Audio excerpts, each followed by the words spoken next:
Hi. Where are we? What is going on here? What's this Oh, background? weird. It's all new. Are we lost? I don't know. I How'd we just get in kind of here? recognize this place. Dark We got wood. some new digs. We got some Yay. new digs. Yep. Let us know what you think. We thought we would make it nice and homey, and we love the wood. And yeah, Richard built this actually. My brother did actually. Oh, really? Oh, sorry, Pat. Yeah, Pat did it. Yeah, he did a really good job. It's So anyway, fantastic. we're happy to be here. It's fun. I'm thinking that the weather's going to start getting warm at some point. Ooh, that's what the report says. Yeah. I mean, can you believe him though? No, I Yeah. don't actually. Yeah, I know it's ridiculous. I'm so mad. The number of times I've heard, I don't pay California taxes for Oregon weather. Exactly. Like, all right, it's getting old. Yeah. We're all sick of it. Yeah. I'm so grateful for sunshine this weekend. I can't wait. I actually think we're there. I think it's going to be like shifting into the 80s. We're going to be good. Ugh, hallelujah. You know, my daughter, my 4-year-old, has her very first dance recital. Oh. She's in like a Little Mermaid production. How cute. So she have like a tutu and everything? Oh my God. It's like a whole fish out. She's a singing fish. So Wow. It's a whole outfit with the hair and glitter all over her face and feathers and sequins. And she is just reveling in it. And I'm like, how did I become a dance mom? Like, when did this happen? Yikes. But we have to spend all day indoors because, for her performance, we're in Antioch, there's hair and makeup. And I'm like, when are we going to get flowers? outside? Make sure you give her flowers, a bouquet of flowers. Yes, got to do that. Yep. Kid flowers. I completely forgot about that. It'll come back to haunt you. They'll be in therapy about it because you didn't do it. When they're older. You know what? She's going to therapy about something. It might as well be my mom forgot flowers one time. Like that's the easiest thing that's happened. Yeah. Okay. All right. Well, welcome to A Place of Possibility. We are happy to have you here. I am Richard Del Monte. I'm Angela Wright. Thanks for being here. Yep. So what are we talking about today, boss? Okay. Today I'm super excited. We have a guest, an amazing estate planning attorney. I am thrilled to talk to her. She's got some great information for everybody. But first, we're going to take a moment to talk about the debt ceiling. Oh, you mean that big axe hanging over our heads right now? Seems like it, doesn't it? Yeah. Yeah. Sure. So, what's going on has definitely happened before. The government is allowed to borrow up to a certain amount of money. That threshold is set by Congress. And, Treasury Secretary Janet Yellen is out here saying, hey, we're approaching this debt limit. And if Congress does not say, okay, yes, the U.S. government can borrow more money and raise that debt ceiling by June 1st, we're facing potential shutdowns, inability to pay our bills, right? So that means Treasury bill and bondholders will not receive interest or, repayment of face amount, Social Security payments, furloughs for government workers, military. Yes, that's your military. Yeah. That's your state offices. There's a lot of people. Yep. And you may remember furloughs of the past. This has happened before. Yeah. And that's just to name a few of the people and groups that will be impacted. Mm-hmm. Suffice it to say, it could unleash global chaos worldwide, and that's not really an exaggeration, because it could also damage our standing in the world, because we are the currency that everybody's denominated in. All the oil changes hands in dollars, and we're kind of the world's backup currency, and so that could change if we end up becoming the freaks that will default on a whim. Right. Right. And so that's a real problem. And at the very least, it will just increase the cost of our borrowing for the government even more. And heaven knows we're in debt $31 trillion already. And if you raise that 0.5%, imagine what that does to the budget. So, it's not good. And it's a little scary for, us, you and me, because we have no control over this. Right. It's Congress who is deciding, and they're all in there doing their usual thing. And I think, now we're more polarized than ever, and we have more characters on the floor than we ever have before. It's looking more like UK Parliament, right, than it ever has before. They're just not screaming, exactly. Yelling. Wait for it. I'm sure it's coming, right? And so it tensions have been high, and it is a little bit testy this time. Like, what are they going to do? Yeah. And the reason Congress would, risk having a default is because the party out of power sees it as a leverage point to be able to extract whatever they want out of the party that's in power. Mm-hmm. Right now, the Republicans want to extract, budget reductions, which is really kind of interesting, because when they were in power, and they didn't want to give that. So, it goes back and forth. Totally. It's not really a Republican Democrat thing. It's the way it works in DC. So, it's not good, but it creates this gigantic game of chicken that's been going on. And more than likely, it'll go down to the last few days. But in the meantime, as we get closer to the deadline, they're thinking we're going to run out of money on June 1st, according to Yellen. So as we get closer, if it's not resolved and everybody's talking big trash talk and everything, the markets could start declining. I wouldn't be surprised to see it. It's happened before. Sure. But I think most people right now, the markets were 3 weeks out, and most people in the markets are like, whatever, because they think it's going to get resolved, because it always has been in the past. Yeah.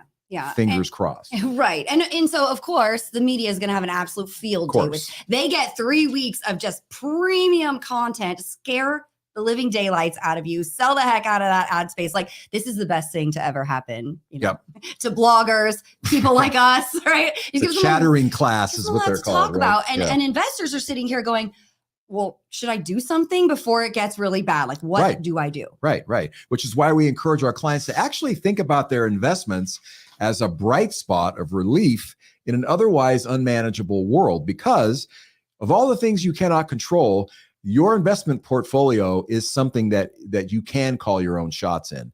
And so having a well-structured, globally diversified investment portfolio is really important. Yeah. Right? Yeah. And more good news, you've heard us say this before. I feel like I'm repeating myself all the time. You don't need to know, you really as an investor don't need to know the day-to-day back and forth of what's going on with this. You get your headlines, not pushing them, but I do like the USA Today, like the 5 things, or the people that gives you the 5 top, bullet points. Here's what's happening, and I don't need to hear your opinion about it. And so that's like with any other breaking news, keep your arm's length, from the thing, and we don't respond to the current fever pitch when we built a portfolio intentionally to withstand things like this, because we know they're coming. You can get ahead of this. Right. So let's just for grins, let's talk about your most advisable investment strategy under various outcomes of the debt ceiling. So first of all, the most likely outcome is that this goes down to the wire in Washington, like it usually does, but eventually it gets resolved without a default. We've endured many of these in the past, and if you don't remember, it wasn't the end of days. It was scary, but it could be messy in the markets for the days leading up to this situation, for the last few days. But in the end, the best course of action in this lead up, like right now, is to, drum roll.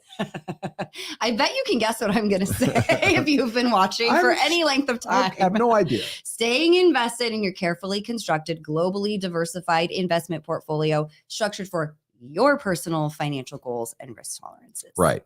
So what if the negotiations in DC fail? What if we get the worst case scenario where the markets are in mayhem, we've defaulted on our debt, and what happens then? Well, we have these marvelously effective markets, capital markets, and they would respond by once again pricing in the good, bad, and the ugly news before we can successfully trade on them at all. And again, global diversification would be important, if not more critical. So selling in a panic of a situation like that, adjusting to the, in response to the worst news, would remain as ill-advised as it's been. You guys have worked with us for 30 some odd years. You know how this works. It's ill-advised to respond to that. So in other words, your best course of action would be to stay invested in your carefully constructed, globally diversified investment portfolio structured for your personal goals and risk tolerance. Well done, Angela. So now, last but not least, let's talk about what happens if Washington defies our doubts and achieves a happy and timely debt ceiling resolution, and everything goes along hunky-dory. I mean, the odds of that are infinitesimal. My money's on they're going to do it. You heard it here first. Yeah. I mean, it could happen though, right? Sure, so what would happen then? In that case, the markets would likely respond to that news with better than expected performance. You probably see a jump in the markets because they are kind of a little, they may not be showing much up and down, but that's priced in a potential default. Oh, sure. So they would reward us for having stayed put in the markets. In that case, the best course of action would be stay invested in your carefully constructed, globally diversified portfolio structured for your personal financial goals and risk tolerances. Right. So, the thing about investing is you have to embrace and tolerate unexpected events. The world is full of them. There's no such thing as being invested in the capital markets and thinking it's going to be smooth sailing forever. You got to incorporate the fact that there's always going to be unexpected events happening, and you just can't prevent them. So staying the course is really advisable, because the reward for staying the course is you end up getting higher returns typically than you would get in safe money. Right. That's why we That's invest the in the thing. first place. When we're Right. taking on risk for Right. reward. If the risk wasn't present, you would never see 8 to 10% returns in Right. stocks over Exactly. time. Exactly.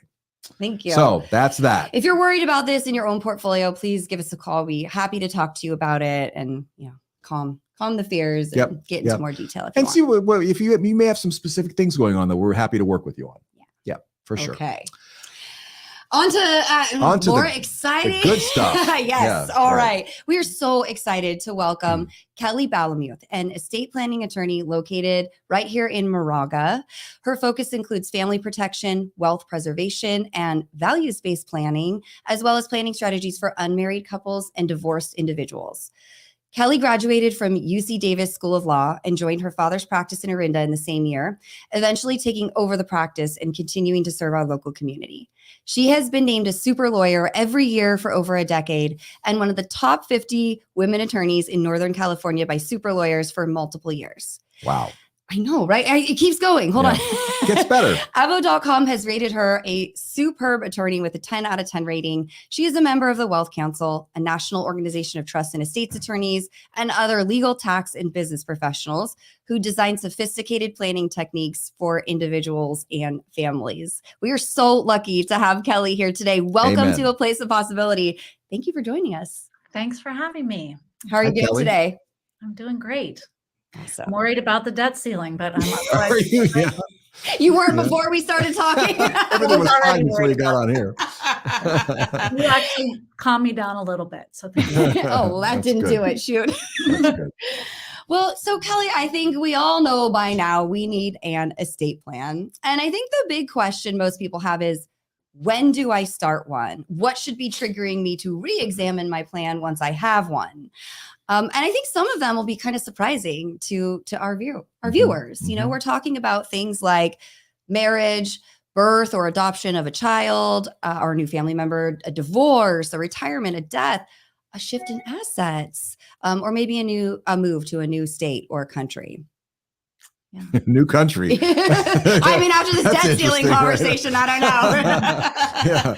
Let's start looking at kayak. Oh, man. Okay, let's start at the top. So a lot of single individuals these days are waiting longer to get married. We're seeing this. So we've got these single people who are 35. Should they be thinking about doing an estate plan at 35? Like, do single people need this? Yeah. Most people think estate planning happens when you get old. As you're approaching your mortality, that's when people generally start thinking about estate planning. But truly, it's something that is good to start thinking about as soon as you're an adult. Mm-hmm. And part of the reason for that is that estate planning isn't just about what happens when you die. Most of us, hopefully, will die when we are old. We don't know when that's going to happen, though. We only know it's going to happen someday. So there is planning to be done when you're young, just because the unexpected might happen in that way. But more importantly, estate planning also includes planning for if you become incapacitated. Mm-hmm. So when you're single, think about, what would happen if you got hit by a car and ended up in the hospital? Who would make medical decisions for you? Mm-hmm. Who would you want to make those decisions for you? And if you don't make those choices, oftentimes it's only a judge that can make the choice for you, both for an advanced healthcare directive, which is an important part of an estate plan. That's who makes medical decisions, but also power of attorney says who can make my legal and financial decisions for me. So that would be like, who would pay your mortgage? Who would deal with government benefits if you have them? All sorts of legal and financial affairs. If you don't name those people and something happens to you, then you're requiring somebody to go to court on your behalf and try to get a judge to name somebody to do that for you. So when we create these documents ahead of time, you cut out an immense amount of trouble from the potential problems that might arise in your life. So for single people especially, I think it's important because you're alone in the world in some ways, and so to have somebody named that's there to step in if something happens to you. And also, frankly, to say what happens to your stuff when you die. If you don't make those choices, that ends up in court too. Wow. And your family members or whoever is inheriting from you has a long expensive court process to deal with. That if you I imagine. you can solve that for them. So. Yeah. And so it does this start at age 18? Like, I'm going off to college, I'm an adult, my parents can no longer make medical decisions for me. Is that right? Yeah. So it's really one of the things that I counsel my clients to do when they have kids that are becoming adults, right? First of all, I have to say that your frontal cortex does not fully develop until you're 26 years old. No And kidding. That's where we know about cause and effect. So Yeah. just because your child turns into an adult at 18 doesn't necessarily mean they don't need you anymore or can't use your guidance. Right. But what happens when you turn 18 is you can no longer talk to doctors on their behalf or have any kind of access in that way. So Yeah. I encourage my clients who have kids that are turning 18, going off to college, to have their kids create powers of attorney and advanced healthcare directives, ideally naming their parents, but they can really name whoever they want. And also a HIPAA release. A HIPAA release allows doctors to speak to the people you say they can speak to. Okay. And that way they go off to college, they get in a car accident, and you hear about it, you call the hospital. If you don't have those documents in place, you're probably going to hear, sorry, we can't talk to you. And you're not going to get any information. And your kids that's off in Wisconsin, you're lost. Oh, how devastating. With documents in place, you can talk to doctors and manage things for them, like paying rent and those sorts of things. So Right. it is really important. I think maybe more for 18-year-olds than 26-year-olds in some ways. Yeah. That makes a lot of sense. Interesting. It sounds to me like this is something where the parents would say, we're going to pay for this to get done because you're certainly not going to do it. I think right? I would. You're 18 years old. And it's probably Yeah. something that parents should be thinking about, right? When I do it for 18-year-olds, it's always parents who are paying for it. Yeah. It's That not makes sense. for the 18-year-olds. Yeah. Maybe you're 30 and you got a great Super job at a tech responsible. startup Yeah. and now you've got a couple $1 million that your sisters are gonna fight over. At that point, you're really you're paying for your own estate plan, right? Maybe even not then, though. Tell our viewers, people ask me this all the time. I'm 30 and I'm single and I've got my 401k. Who's the default beneficiary? Is it my parents? Is it my sibling? Is it a court? Yeah. So if you don't designate a beneficiary, it basically passes by what we call intestate succession, which is the order that it's like your nearest relative under the law. Okay. So if you pass away and you don't have kids and you don't have parents, it goes to sisters, then it goes and brothers, then to nieces and nephews, and it goes back up to the great grandparents and down their line. It's how people inherit from a long lost uncle that they never knew they had. That's intestate succession. So that happened to my dad. He had an uncle in Vienna, Austria that he never spoke to. And we got a call from a lawyer a couple of years ago. My mom emails me, is this a joke? Is this real? I'm like, no, I remember that guy. This is real. Interesting. Yeah. What was I going to say about that? I lost it. Sorry. That's okay. Sorry. If it comes back to you, let us know. What should newlyweds be thinking about in terms of their estate? Yeah. Well, so same things as single people in that who's going to make medical decisions for you? Who's going to be able to handle your legal and financial affairs if something happens to you? Just because you're married doesn't mean that your spouse can serve in that position. And also, just because you're married doesn't necessarily mean you'd want your spouse to serve in that position. So if you want them to or you don't want them to, you need to have the documents making those decisions and putting those in writing legally. But also, when you're joining together, you want to make sure that you're sort of holding your assets in a way that makes sense and that you're deciding who would receive your assets when something happens to both of you. So if it's a first marriage, you might be thinking about having a trust together. A trust is kind of like, maybe I explain that for a minute. I think that'd be great. Know, but, so a will says what happens to you, what happens to your assets when you die. But a will, until you die, it's kind of a useless stack of papers. It doesn't do a thing. A trust is kind of like a will substitute. It says what happens to your stuff when you die. It also says what happens to your stuff if you become incapacitated. So a will, if you don't have a will or you do have a will and no trust, your assets have to pass through probate, which is the court process that's designed to pay your creditors and retitle your assets to your heirs. And that sounds like kind of an easy process, but it takes up to 2 years right now in California, and it costs about 5% of your total estate. It's a very expensive process. And while you're in that, your assets are largely locked up and so not available to to your Interesting. family or loved ones. So having a trust is like a will substitute, but it's like a private document. It doesn't have to go through probate. It's really an agreement that you have with yourself to do what you want to do with your assets when something happens to you. Either you become incapacitated or you die. So I like to think about a trust, and I describe it this way a lot, as like a suitcase that you put your assets in and carry them around with you. And so I like that. Yeah. one thing that's really important and that I do that's a little bit different than what I gather a lot of estate planners do is when you create a trust, you're creating this suitcase and it says, okay, this is what's going to happen to the assets inside the suitcase. But when you first create it and you have your stack of documents and you sign off on it, your suitcase is empty. You have to do what's called funding your trust, which is moving your assets into the trust. So it's like retitling your real estate so that it's owned by the trust instead of by you personally. And same with your bank accounts. I review a lot of trusts for people. Sometimes they're 10, 15, 20 years old. And I say about 50% of the time, assets are not in the trust. So my understanding of what happens often is that a lot of estate planning attorneys will give you great instructions on what to do with your great trust. And then they go, bye, don't forget to do that. Leave it to you to fund. And people leave and then they just procrastinate till they forget because it's frankly not that exciting of a process to move your assets into the trust. Or I talk to them, they think they're done. They think it's been done. We did it. They have no idea that it's not Here's done. the trust. Yeah. Then my lawyer took care of it. So what do you do differently, or how do you help people ensure that they're not in that 50% doesn't bother? I basically don't let them leave. I don't give them their trust. The door, put chains across the door. Yeah. Sign all the deeds. Yeah, that's good. That's smart. Yeah, we do the real estate stuff for them. You can pay us extra and we will actually do the funding, but most people are totally capable of doing it on their own. And so we just follow up and make sure it gets done and, and basically keep gently poking and bothering people until it happens. We need that sometimes. Good. Yeah.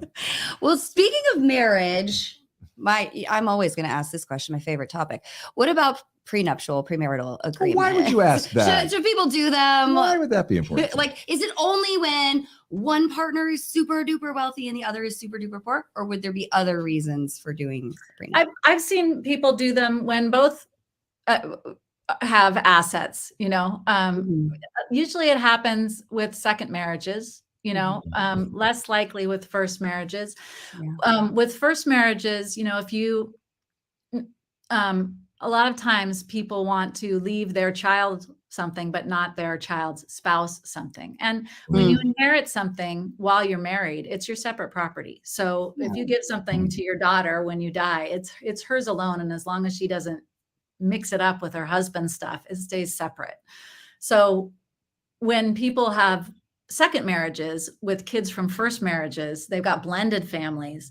It becomes more important in that way because one thing that can happen if you don't think about estate planning in the proper way, and you don't take into the account the blended nature of the family, is that kids from first marriages could get left out. Right? If you don't plan, so I have children from a first marriage, I'm on my second marriage. And so I've planned for what happens when I die. My kids actually end up getting something at that point, rather than everything just going to my husband, which is how you might do it with the first marriage.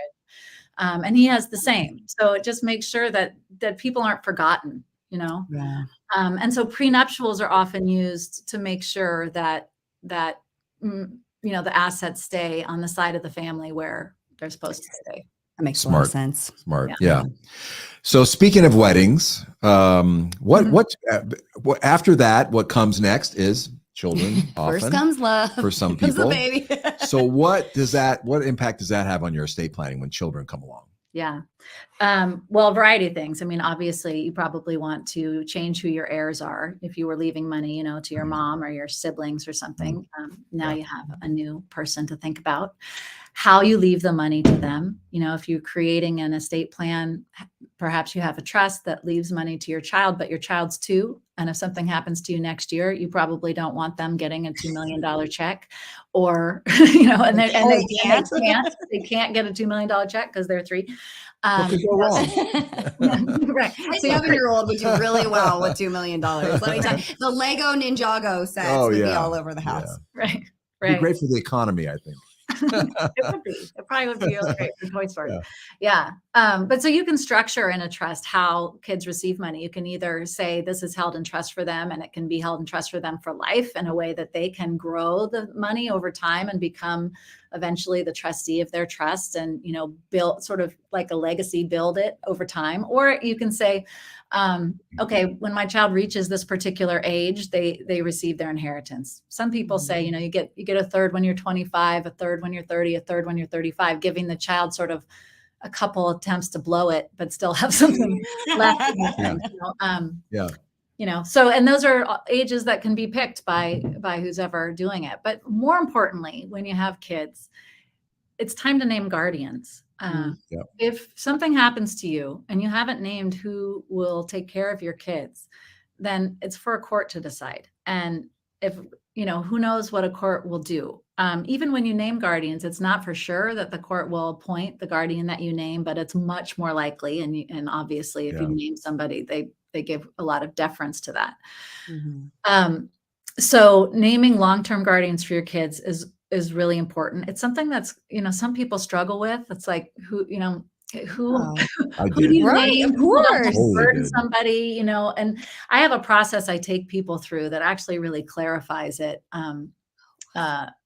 Because you want to feel good about these choices.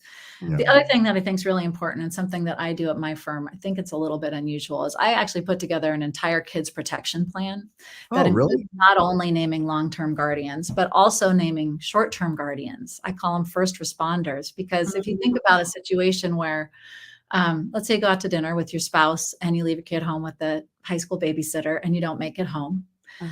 Estate planners are always thinking about these horrible situations. I have to apologize. Pretend you go to dinner and you die on the way. You don't make it home. I mean, this happens. It happens. Of course it does. Yeah. And so then the babysitter, what's he or she going to do? Call the police probably when you don't get home at 10 and now it's 1. And then the police are going to come, and they're not going to have any choice but to take your kids into the custody of strangers, at least for a night or two, until they can find members or your guardian. Like the CPS or whatever it is. That is not in my estate plan, Kelly. Yeah. So we create a kids protection plan, including short-term guardians being named. And then I give my clients little cards for their wallet with the names and phone numbers of those people. And I send the actual document to those people and encourage them to take a picture of it on their phone. That way, if something happens, I can't guarantee this, but hopefully somebody finds the card, that person gets called, and then they can show up. I also name people within like 15 minutes of where you live. Yeah. So it just kind of covers the gaps left by a will-only plan.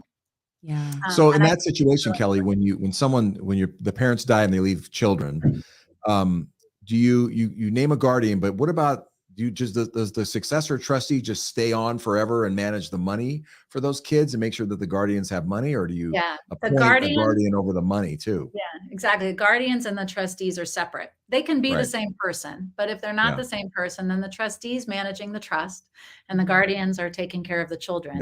And when they need money for soccer camp or I don't know. Quinceanera clothes or something. They go to the trustee and say, "Hi, I need some money to help with this child." So that's smart, because you might have this really loving couple or person that will take care of your children, but they're maybe not so great with money. That's the case in my estate plan. My guardian is different from my trustee. Absolutely. Yeah, it's very common. 2 different skill sets, frankly. Yeah, absolutely. Yeah. Well, from one really positive topic to the next, let's talk about what happens after you have kids and you stay up every night for 5 years straight. Now you hate each other and you get divorced. What do I need to do to my estate plan now that I no longer have a spouse? Right. So while you're in the divorce, the problem with the divorce, let's say you had created a trust with your soon-to-be ex-spouse. That trust, and when you start a divorce, you can't be moving assets around, right? The court won't let you move assets around. So your trust is going to stay like your trust is until your divorce is final. And by the way, if you die in the middle of your divorce, it's going to be as if you weren't going through a divorce as far as what happens to the assets in your trust. Bummer. But while you're in the divorce, the things you can change are your will, so that you can, anything that's outside the trust, you can say where that's going to go. Perhaps you typically when you have a trust, you have a will as well, and it tends to be a pour over will. And that's just kind of this backstop that we use in case you die with something outside of your trust. So let's say you create your trust, you put all your assets in it, and then the next year you buy a new house and you forget to put it in your trust. The pour over will take that house and pass it through probate and pour it into the trust. So that's what you have in general when you have a trust. But if you're in the middle of a divorce, you might not want that to happen to your separate property. If you have any separate property, you can create a will that says what happens to it. You can do that in the middle of the divorce. Yeah. Even more important, I think, is usually when you're getting divorced, you're not really excited about your future ex-spouse making medical decisions for you. Like something happens to you. Do you really want them to show up at the hospital? Boy, Whether No. that's probably the last person I'd Don't want look to at me. yeah. Or your power of attorney. So, Right. we created your plan for you when you were married. Now you're getting divorced. You probably named your spouse as your first choice for power of attorney and your advanced healthcare directive. Now you probably want to change those choices. So you can redo those documents while you're in the middle of the divorce. That's a good idea to do that. Gosh, it's making me think even the emergency contact on file at the hospital and at the office, all those things. You know what I see happen all the time is people leave their former spouse as the beneficiary on their 401k or something at work, completely out of, they didn't, not even on their radar.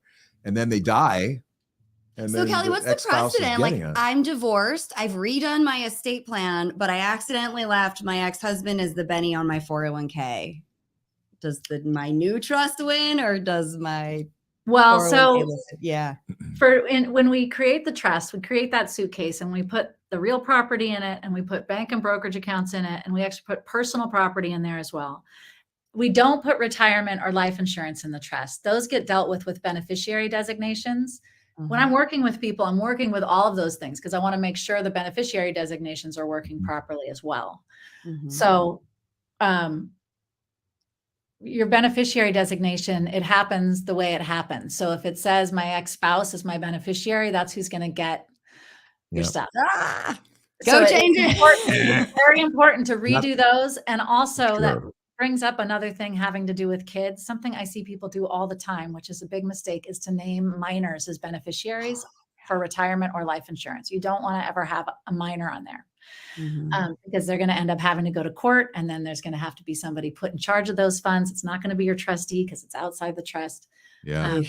So it's far better to, like with life insurance, we tend to have that pay to a trust, and then your trust says what happens to it.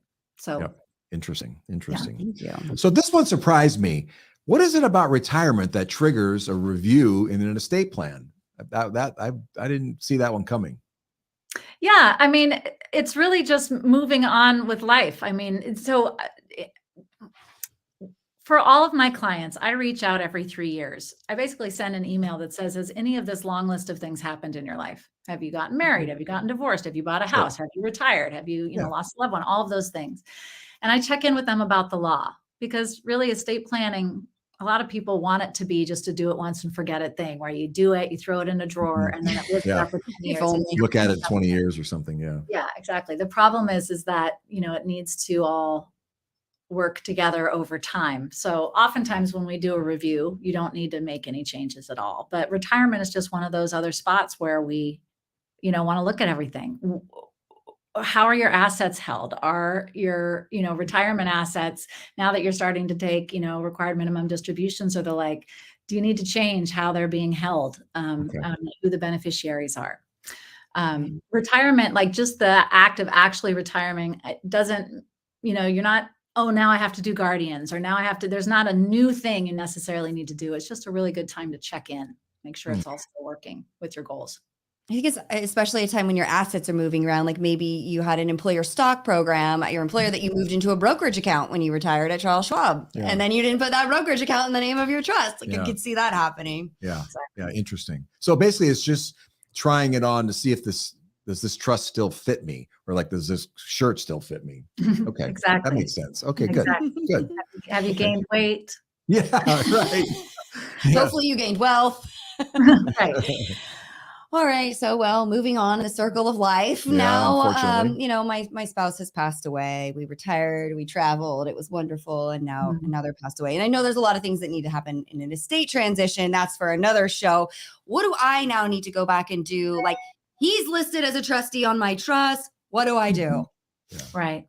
So You know, when we're naming trustees and we're naming beneficiaries on accounts and we're naming people who can manage you under a power of attorney advanced healthcare directive, my preference is always to have multiple choices, right? So typically people name their spouse first and then they have one or two choices. And if that's the case, you don't actually have to do anything with regard to those choices because the other person is just there. That said, it's a good idea to, go in and look at everything. If you had a trust together, that is going to be being administered.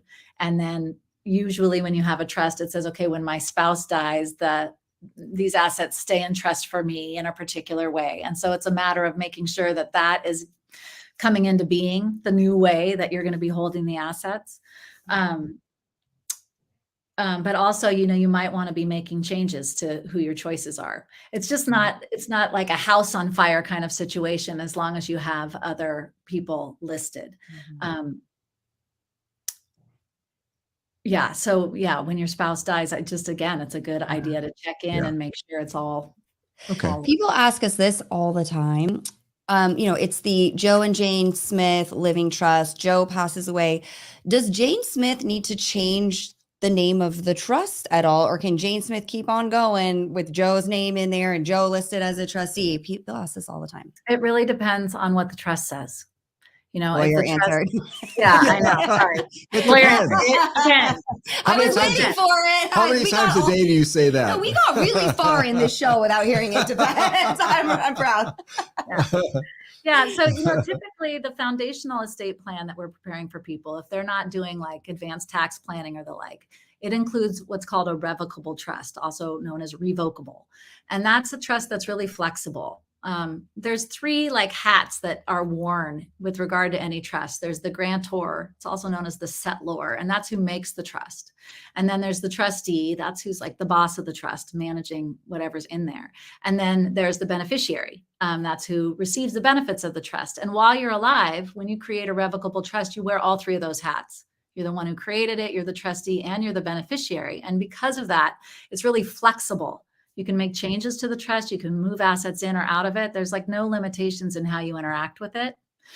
Oftentimes among spouses, I'm getting back to your question. Oftentimes among spouses, it'll say, okay, we have a revocable trust. And when I die, everything just kind of stays in this revocable trust for the surviving spouse. And he or she can make any changes to it and amend it, do whatever they want. That's pretty common. If that's the case, then not that much needs to be done when the spouse dies. If, on the other hand, it says, when I die, half of the community property and all of my separate property is going to go into a marital trust that's basically protected from creditors and kind of protected from the surviving spouse, and to make sure that passes on to my descendants. If that's the case, then there is kind of more documents that definitely need to be made. So it really depends on what the structure is. Pull it out, read it, call the lawyer. Yeah, right. Yeah. Rinse and repeat. Yeah. So the next topic we were going to ask, it really needs more time than what we have. So, but I would just say to our audience that if your estate is approaching $13 million per person, that's how much you can pass on, almost that without an estate tax. You need to start calling someone like Kelly right away, because there's things that Kelly can do for you that would help you to reduce your estate tax liability. It's a really important thing, because the tax rate is 40% above that, correct? Right. Yeah. Right. So right now our estate tax exemption is just under 13 million. Right. So it's 13 million per person. So if you're married, you really kind of have 26 million. That number is set to sunset. That's higher than it's really ever been. It's going to drop down. I think it's January 2026. It's going to drop down to 5 million adjusted for inflation. So we're expecting it to be around 6 to 7 million, unless the legislature does something to change that. So Good. It's always, this thing is always a moving target. Right. Yeah. Right. Yeah. We were going to talk about, moving states or countries. I think the answer is probably yes. But for what reason? Like, I moved to Oregon. Do I need to change my trust I made in California? You need to have your trust reviewed. And it really depends on what state you're moving to. We're a community property state. If you move to a state that's not a community property state, you're more likely to have to make changes to your trust. It really just depends on the state. And if you move out of the country, the uh, you can't have it. You need to be dealing with an attorney in that country. You know, I've never actually done an estate plan that sort of melds two countries, but in order to do that, it's a lot. You have to, have consultants on both sides of whatever ocean or boundary Yeah. line you're dealing with. So Typically we're not putting like foreign assets in an American trust or vice versa. okay. Yeah. So basically you really want to get a different trust or whatever, a different kind of vehicle. Well, maybe Otherwise you run into all kinds of legal problems, I'm guessing, if you died. Absolutely. Okay. Absolutely. Okay. Good. Right. Kelly, I wish we could talk to you longer. This is so know. great. I mean, you're so clear about the way you describe things and understandable.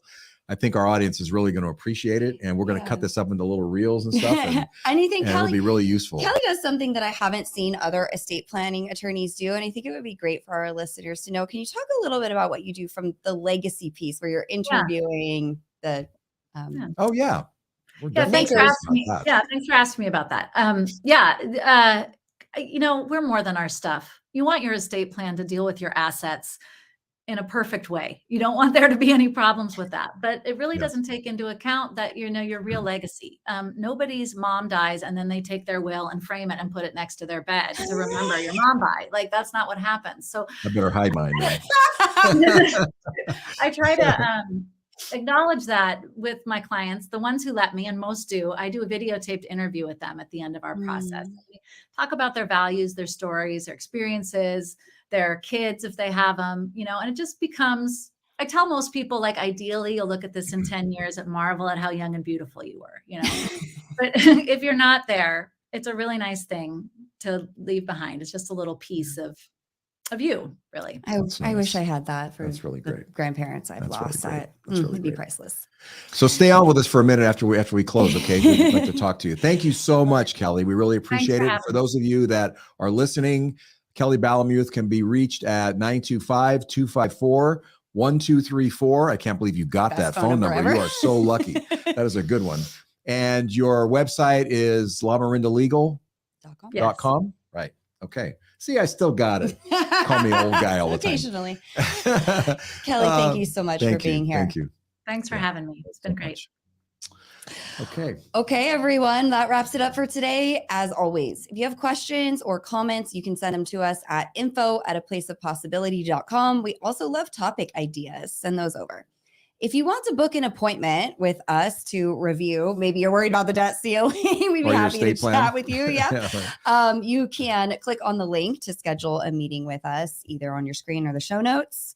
And we are also offering a free copy of the ebook, The Investment Answer. This is a fantastic overview of science-based investing. It's really easy to read, and it's the philosophy that we use here at Del Monte Group. So if you want to learn more on your own, go check that out. Yep. Definitely. Thank you for being here with us today.